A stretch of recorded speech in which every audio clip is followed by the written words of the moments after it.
le Seigneur adressa la parole à Moïse. Voici le rituel relatif aux lépreux à observer le jour de sa purification lorsqu'on l'amène au prêtre. Celui qui se purifie lave ses vêtements, rase tout son poil, se lave dans l'eau et alors il est pur. Ensuite il se rend au camp, mais demeure 7 jours hors de sa tente. Le 7e jour, il rase tout son poil, tête, menton et arcades sourcilières. Il rase tout son poil. Il lave ses vêtements, lave son corps dans l'eau, et alors il est pur. Le 8e jour, il prend 2 agneaux sans défaut, une anielle sans défaut, âgée d'1 an, 3/10 d'épha de farine en offrande pétrie à l'huile et un log d'huile. Le prêtre qui préside à la purification place l'homme qui se purifie ainsi que ses présents devant le Seigneur à l'entrée de la tente de la rencontre. Si le sujet est trop pauvre pour se procurer tout cela, il prend un seul agneau pour le sacrifice de réparation avec geste de présentation, afin que l'on fasse sur lui le rite d'absolution. Un seul 10e d'épha de farine pétrie dans l'huile pour l'offrande, un log d'huile et 2 tourterelles ou 2 pigeons, ce qu'il peut se procurer. L'un est destiné au sacrifice pour le péché, l'autre à l'holocauste. Et dans l'évangile de Matthieu, Jésus parcourait toutes les villes et les villages. Il y enseignait dans leurs synagogues, proclamant la bonne nouvelle du royaume et guérissant toute maladie et toute infirmité. Voyant les foules, il fut pris de pitié pour elles, parce qu'elles étaient harassées et prostrées, comme des brebis qui n'ont pas de berger. Alors il dit à ses disciples, « La moisson est abondante, mais les ouvriers peu nombreux. Priez donc le maître de moisson d'envoyer des ouvriers dans sa moisson. » Ayant fait venir ses 12 disciples, Jésus leur donna autorité sur les esprits impurs, pour qu'ils les chassent et qu'ils guérissent toute maladie et toute infirmité. Voici le nom des 12 apôtres. Le premier, Simon, que l'on appelle Pierre, et André son frère, Jacques, fils de Zébédée, et Jean son frère, Philippe et Barthélemy, Thomas et Matthieu, le collecteur d'impôts, Jacques, fils d'Alphée et Thaddée, Simon le Zélote et Judas Iscariote, celui-là même qui le livra. Ces 12, Jésus les envoya en mission avec les instructions suivantes. Ne prenez pas le chemin des païens et n'entrez pas dans une ville de Samaritains. Allez plutôt vers les brebis perdues de la maison d'Israël. En chemin, proclamez que le règne des cieux s'est approché.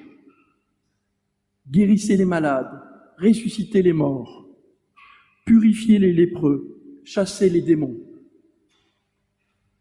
Vous avez reçu gratuitement, donnez gratuitement.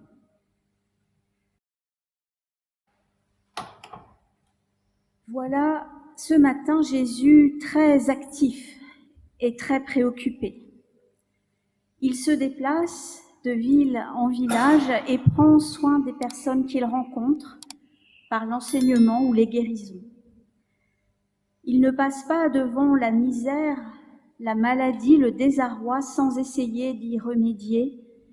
Il est même pris de pitié, dit le texte. La situation est grave puisque la foule est décrite comme harassée et prostrée. Au passage, il fustige les autorités religieuses qui apparemment ne se préoccupent pas beaucoup de l'état de leur communauté, peut-être plus soucieuses de faire respecter une multitude de règles minutieuses, comme celles que nous avons lues dans le Lévitique, que de soulager la misère qui pourtant saute aux yeux. Cette foule a probablement plus besoin d'entendre une parole de réconfort et d'espoir que d'un rappel ou des remontrances sur les écarts à la loi. Et c'est ce que Jésus donne. Il enseigne, il proclame la bonne nouvelle, il guérit. Cette attention portée à la souffrance, cette proximité, cet accompagnement au quotidien sont la marque de l'amour de Dieu. Dieu qui a libéré son peuple de l'esclavage égyptien et l'a accompagné jour après jour au désert par une colonne de fumée le jour, une colonne de feu la nuit. Mais voilà, Jésus n'a pas affaire à quelques cas isolés, mais à une foule fatiguée, perdue. Il a donc besoin d'aide et, en bon manager, il recrute. Il s'entoure d'une équipe, il délègue pour multiplier les forces. Les quelques disciples choisis deviennent des apôtres, des envoyés pour prendre part au travail de Jésus, chasser les esprits impurs, guérir les maladies et les infirmités, proclamer l'arrivée du règne des cieux.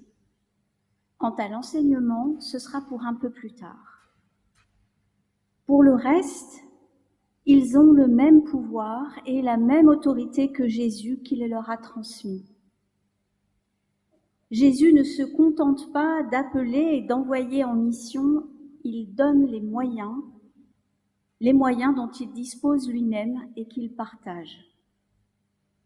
Dès lors, les apôtres peuvent prolonger et étendre son action. Ils sont pleinement associés à son œuvre. Ils sont mis au service de ceux pour lesquels Jésus est pris de pitié. Jésus leur demande donc de participer à son ministère au quotidien. Au chapitre 4 du même évangile, il avait appelé 4 disciples, puis un 5e, quelques versets avant ceux que nous avons lus. Les voilà maintenant 12. Ce petit groupe est composé de caractères différents. Simon, l'impétueux, Jacques et Jean, les ambitieux, Thomas, pragmatique et indécis, Judas, si peu fiable. Il y a les pêcheurs de métier comme Simon ou André ou les fils de Zébédée, le collecteur d'impôts, Matthieu, paria de la société, Simon le zélote, un nationaliste. Jésus s'entoure d'hommes qui ne sont pas tous acquis à sa cause. Il ne les choisit pas à cause de leur notoriété, ni en fonction de leur qualité ou de leur charisme. Il les choisit seulement pour travailler avec lui. 12 apôtres, donc. Pourquoi 12 ?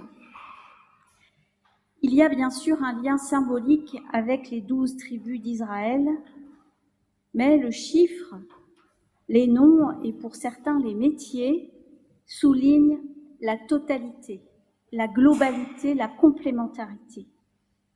Vous remarquerez qu'on ne connaît pas le métier de tous, Philippe, Barthélemy ou Thomas par exemple, comme pour souligner que Jésus a besoin de tout le monde, quelle que soit son éducation, sa formation, son savoir-faire. Peu importe, puisque c'est Jésus qui donne autorité et pouvoir. Et voilà nos 12 partis guérir, exorciser, ressusciter. Au-delà du signe, qu'est-ce que cela signifie vraiment ? À l'époque de Jésus, la possession par un esprit mauvais, la maladie, l'infirmité étaient tous le symptôme d'une même cause, la marque de Satan. Dans le livre de la Genèse, le péché est décrit comme un phénomène humain d'origine mystérieuse, on ne sait pas d'où vient le fameux serpent. L'humanité, personnifiée en Ève et Adam, est décrite comme incline à prêter une oreille attentive à la voix qui lui dit qu'ils peuvent devenir l'égal de Dieu. Le péché est par essence une rupture avec Dieu. Ainsi, après avoir mangé le fruit interdit, Ève et Adam sont exclus de la présence de Dieu. Un malade ou un infirme ou un possédé était considéré marqué par le péché, donc exclu de la présence de Dieu, de la vie religieuse.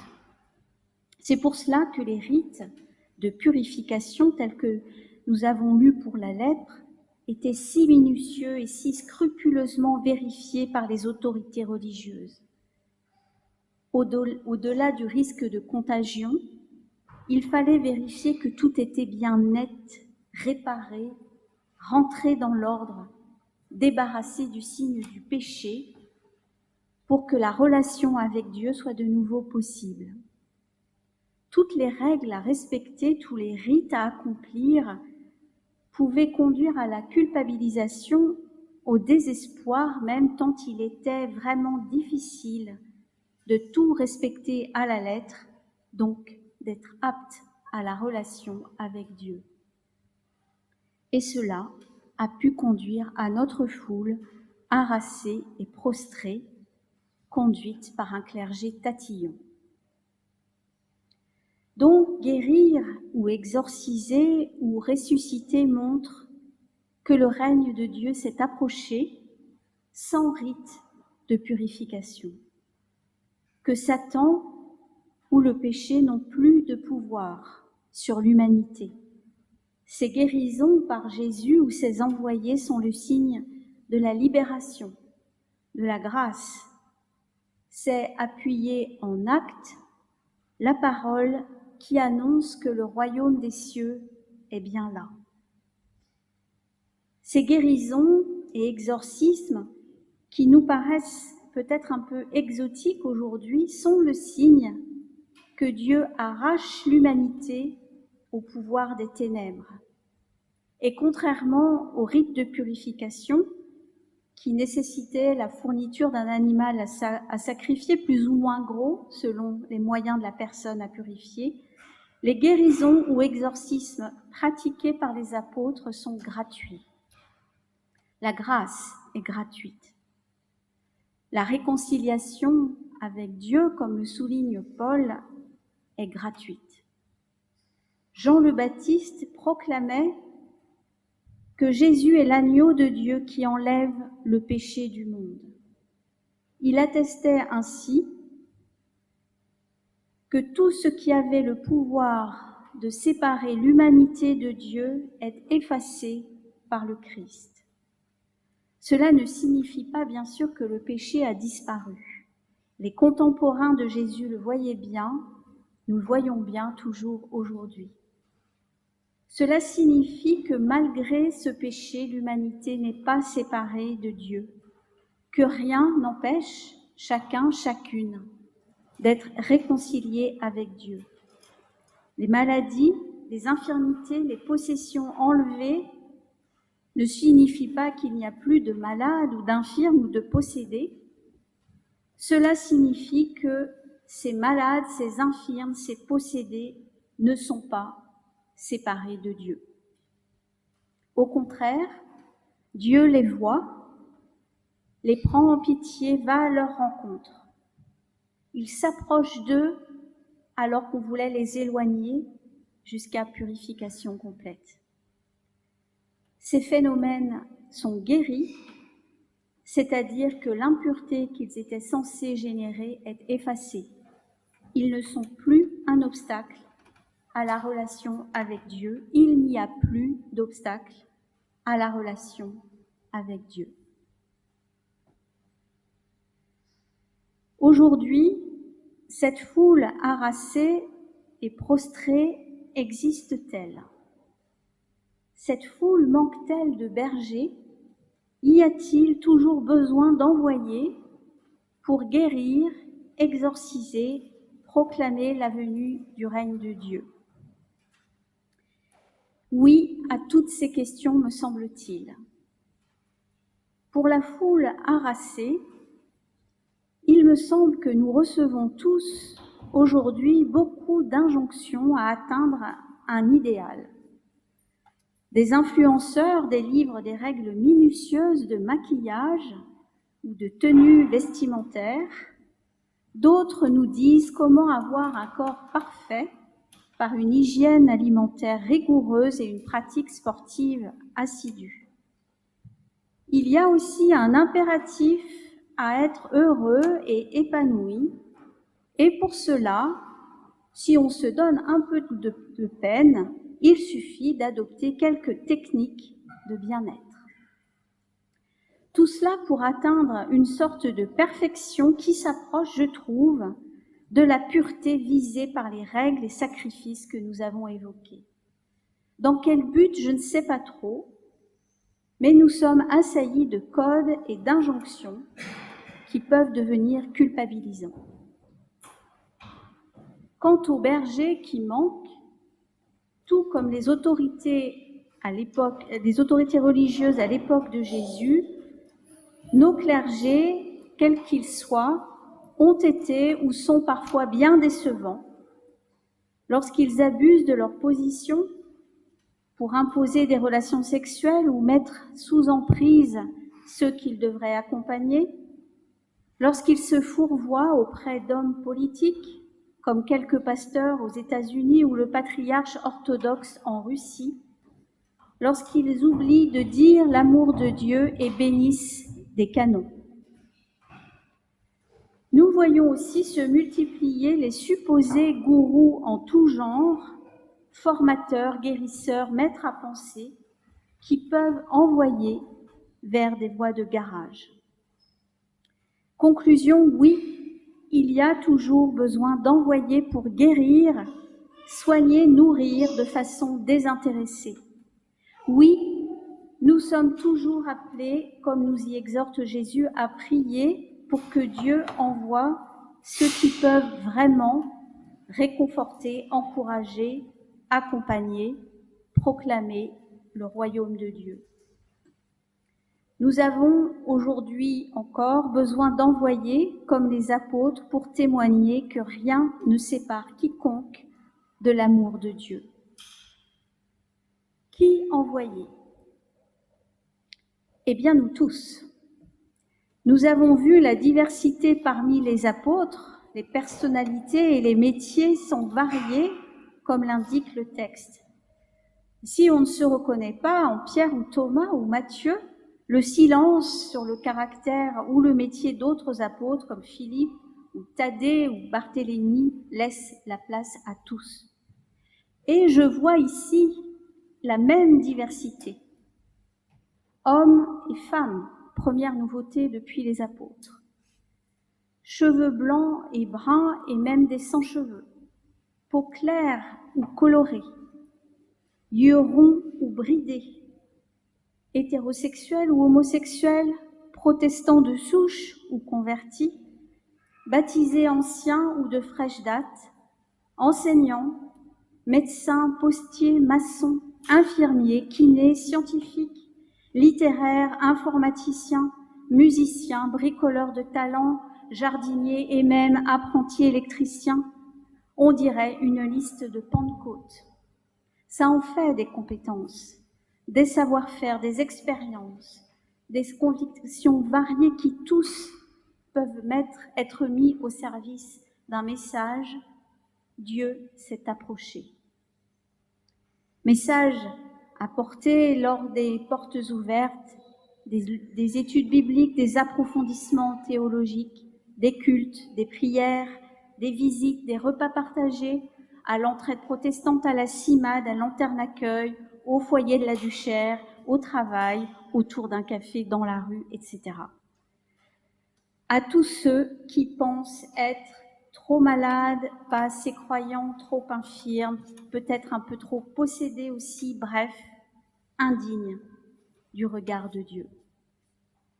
On n'est même pas obligé de parler de Dieu.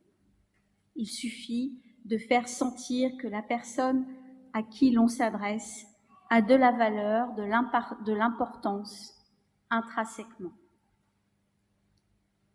Prions alors pour que Dieu mette en route des envoyés. Prions pour avoir nous-mêmes la force de faire partie de ces envoyés, pour, comme les apôtres, donner gratuitement, puisque nous avons nous aussi reçu gratuitement. Amen.